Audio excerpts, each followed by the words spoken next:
कासव आणि कोल्हा भाग 1 जंगलाची ओळख इंट्रो एका सुंदर हिरव्यागार जंगलात खूप प्राणी राहत होते. त्या जंगलात एक शांत संयमी कासव राहत होतं. सगळे त्याला शहाणं कासव म्हणायचे. त्याच जंगलात एक चतुर पण थोडा कपटी कोल्हाही राहत होता. कोल्हा खूप हुशार होता, पण त्याची सवय होती तो नेहमी इतरांना फसवायचा. भाग 2 कासव आणि कोल्ह्याची भेट. एक दिवस कोल्ह्याला खूप भूक लागली होती. तो अन्न शोधत फिरत होता. अचानक त्याला कासव दिसलं.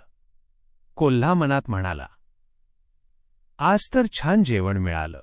तो कासवाजवळ गेला आणि गोड आवाजात म्हणाला, अरे मित्रा, तू किती शांत आणि छान दिसतोस.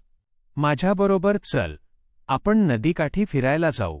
कासव शांतपणे म्हणाला, कोल्ह्या, मला तुझ्यावर विश्वास नाही.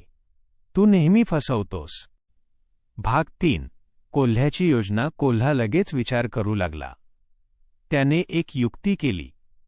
तो म्हणाला, ठीक आहे, जर तुला माझ्यावर विश्वास नसेल तर आपण एक खेळ खेळूया. जो जिंकेल तो दुसऱ्याला काहीही सांगू शकतो.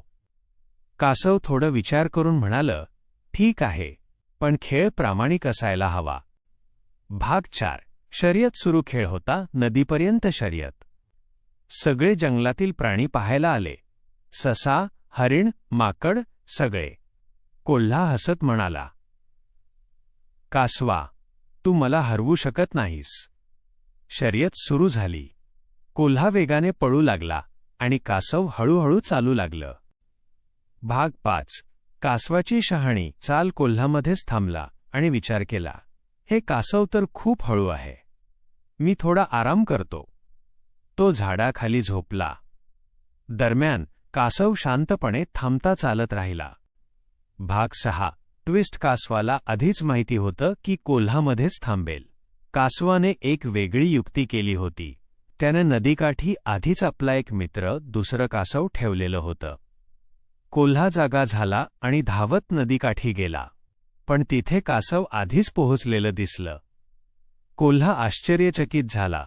हे कसं शक्य आहे? भाग 7 सत्य उलगडलं. कासव म्हणालं, कोल्ह्या, तू नेहमी इतरांना फसवतोस. पण आज तू स्वतःच फसलास.